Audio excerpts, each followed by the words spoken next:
with my guest, Kimberly Dvorak, and as I said, streaming live at Facebook.com. But you see, the most important thing is you've got to know how to search, and it's Dvorak, D-V-O-R-A-K. Smith was taken, I guess. D-V-O-R-A-K. Yeah. And what we're discussing, of course, is not a laughing matter. Yeah. And these IED attacks, there has to be, and I guess the obvious question is, what's holding us back, Kimberly, on really winning the war on this? I mean, you can't use dogs, okay? Yeah. Walk all over the place and sniff them out. Yeah. And you can't detect them, I don't think, when they're underground unless you're right over the top of them, like searching for a minefield. Yeah, well, this is what makes them so successful. We saw this with the Boston bombers, where they walked in backpacks and dropped off backpacks and then remotely detonated with a cell phone. The ingredients used to make these bombs, I mean, a lot of them are chemicals that you probably would find in your home. You could use bleach. You can use a number of different, cleaning products that when you put them in the right formation and the right amounts are going to create an explosion.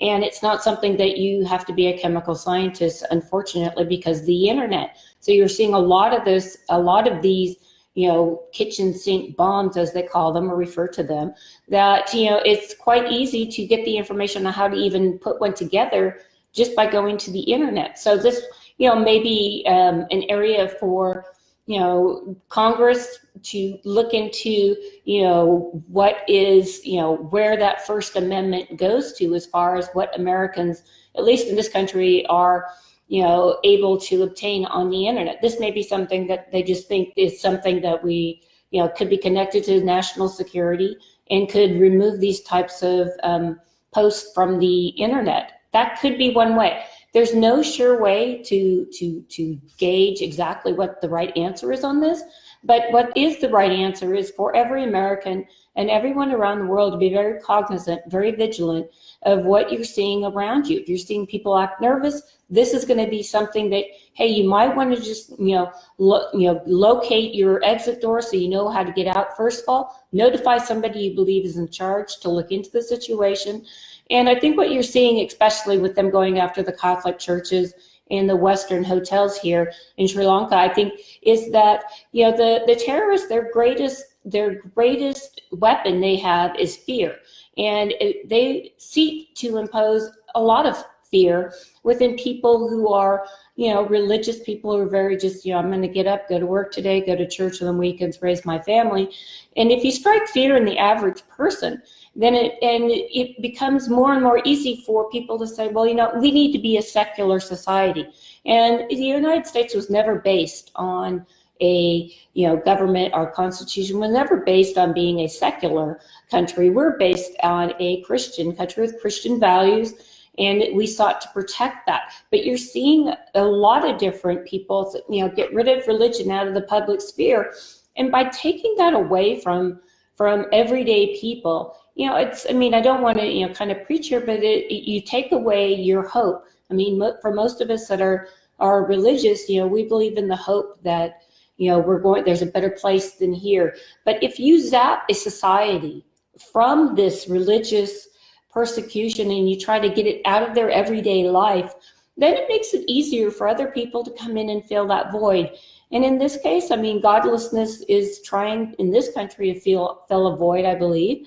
And it's also something that people need to be concerned about, where we're allowing in this country some forms of the Islam religion to come in and take over and actually, become some sort of precedent over U.S. law. This is where we need to be concerned about this. And this is why our southern border, as we talk about week in and week out, why this southern border is so incredibly important for us to know who's coming to our country so we can protect ourselves, our citizens, from any kind of attacks like what happened over the weekend in Sri Lanka. Well, and some of the fear, I would assume, is coming from the thing about, you got to be politically correct. Islamophobia, you can't start, shouting fire in the theater, so to speak. And they've really built that up, so some people don't want to say anything, even if they, suspect something. Yeah. No, I'm not that way. Yeah, everybody's treated equal. All Yeah. right. So what was that loud noise? Yeah. Well, again, I think they use this as a political tool, and our enemies are able to exploit our kindnesses in this country. It's very easy for them to exploit that, because right now in this country, we're going through a wave where, the Christians in this country, it's a religion that's in decline. You're seeing younger and younger people not necessarily really believe in a God. And, for, good, bad, and different, this country, the fabric of our country is knitted together carefully with a lot of different religions, whether you're a Baptist or a Catholic or a Jewish, person or whatever. We're knitted together in a community that has a sense of right and wrong. You start taking away the one major factor that, is establishing that right or wrong parameter, and it just makes it easier and opens it, ourselves up to more attacks like this, and makes it harder on our law enforcement people to do the job that they're doing. And it's a really, really tough one, especially with what's going on down at the southern border.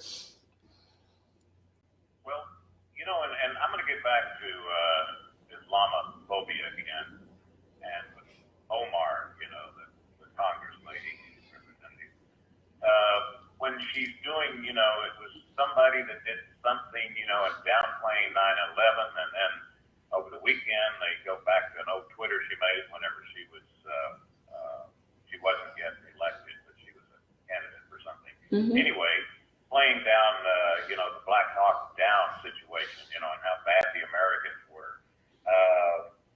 They don't want you to say or shout anything about watch out for a Trojan horse. That's my belief. But see, they haven't got me to that point yet, so I'm still, thinking about it. And when we were speaking about IEDs a moment ago, there's another thing they're putting the fear in now with people, and it's been building up for a long time. You always heard about the black helicopters. All right, they've now been replaced by the black or the white or the silver or the red drones, right? Yep. So now, I don't know what the possibility would be. I know indoors, finding an IED, you can't, have a drone in there searching. But see, I'm thinking about the military. Mm-hmm. Have they come to the point yet where whenever they've got the convoy going, that a drone could switch back and forth to pick up some magnetic thing in the ground? Or would that be, for some reason, you just can't do it. It's against our religion. Well, has it gone that far? Well, you know what? I think that, there is technology out there that can definitely find these. I mean, most people don't, not most people, a lot of people don't realize that, there are a number of tunnels that go underneath our border that go undetected, and they don't make the front page of the newspaper. But the men and women in uniform that go out and are looking for, certain patterns in sound waves that, are not noticeable to the naked ear, they're finding these tunnels. So, again, this can actually go towards, using this as another reason why we want to, have a border security initiative put in place so we can detect any kind of activity that may be, trying to get to this country. There's so many different dangers that a sovereign country face.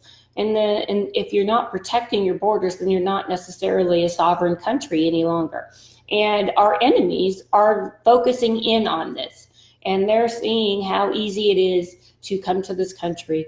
And, law enforcement and intel sources and things that, I talk to, they're here. There's a lot of people here. The one thing that they don't count on, it's kind of, during World War II, why the Japanese never came to the U.S., because they didn't know who would have a weapon or firearm when they knocked on that door to take over that housing district, so to speak. We still have that right. And so that's a huge deterrent. And Americans will pull together in the end. I think you look at 9/11, and Americans of all stripes, political persuasions, they all pulled together. And they all came together for a united cause, and that cause being the United States of America. So I just think that when we're looking at these instances, we have to definitely take note of this. Could we have prevented it? I'm not certain that the U.S. could have prevented it, but it certainly sounds like they had information that was percolating about in Sri Lanka. They had advanced warning something was going to happen. And in light of what happened at Notre Dame, it may have been an extra red flag that they had, and they decided not to follow through with. That's going to be something they have to deal with in their country. But, in this country, we're in the business of preventing something from happening. And if we're going to prevent this type of incident in this country from taking forward, whether you're attacking a mosque or whether you're attacking a synagogue or a church, this is just something that you have to be cognizant about. And it's a really sad thing that in this country, we have to start thinking in terms of protection of our religious communities, just purely because these people are, pretty honest people that are just trying to get through life. And now this is something else they have to deal with. I think it was, I don't think I know it was last week, but I think it was New York City where they arrested the guy who was carrying the gasoline and the torches and all that stuff. Turns out this is the second time. And as soon as the story came across, I automatically said, he wants to be a copycat, like the Notre Dame deal. Yeah. And then you have to the border, okay, an interesting thing here, and I'm actually going to have a guest on talking about it later this week. But here you had where these Mexican troops detained the U.S. Border Patrol, and the Mexican troops had guns, and the Mexican troops were in America, all right? And so, hoo-ha-ha, somebody just, didn't realize where they were, and that's no problem there.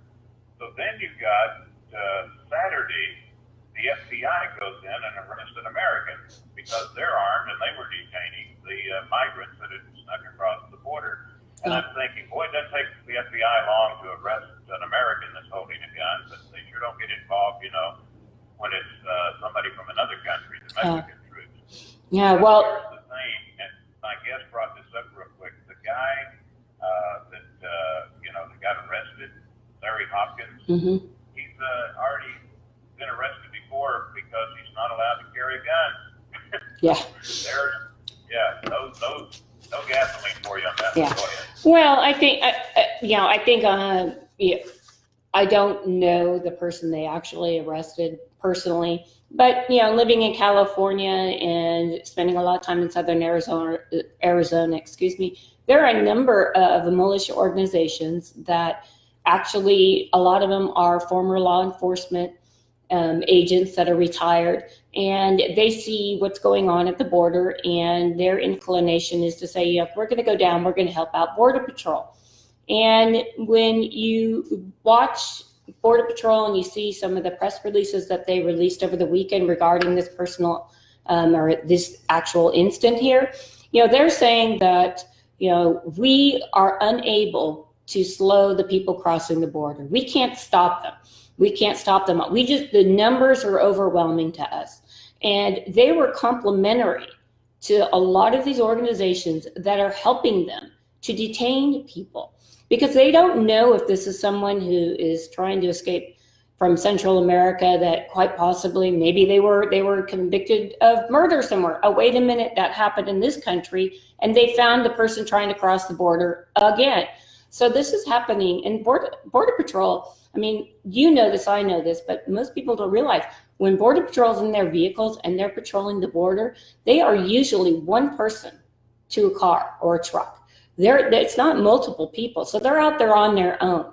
So any extra help that they're getting from some of these militias, is welcome news to them, because they're completely overwhelmed. And if something happens, like a terrorist gets through, like a cartel member gets through and perpetrates a god-awful crime, these law enforcement agents feel that, oh my gosh, I let the country down. I let the community down because I didn't get this guy.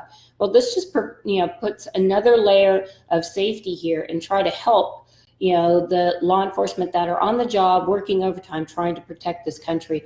And a lot of these, like I said, the majority of the people that are in these organizations are retired law enforcement officers who have substantial training on how to handle firearms, what the law is, what the law isn't. And to my knowledge, we haven't seen any of these militias maybe you can correct me, but I'm pretty sure I'm right on this, that have gone out over and above and actually killed migrants trying to cross into this country illegally. So, when you look at the context of this, one person, got caught up because they had some sort of, arrest in their past where they couldn't own a firearm. Okay, good. The FBI got them, great. If that's what they want to do, that's fine. But Border Patrol's not upset about that. The worst thing on that is, he's given a bad press. Yeah. He was actually doing what he felt was, being an American. Yeah. And he also had an alien, which kind of cracks me up just because his real name, as I understand, is Johnny Fortin. Yeah. I remember the song North of Alaska? Yeah. I don't think he's Johnny Fortin because he's actually 69 years of age. Yeah. But there was one outstanding group, and it was formed by a guy who was listening to the George Putnam show, the creator of this show, and his name was Jim Gilchrist, and they were called the Minutemen. Yep. And they never went out and shot anybody, but boy, the left came down on them. And the ACLU. You're gonna, yeah, the ACLU, it's just unbelievable.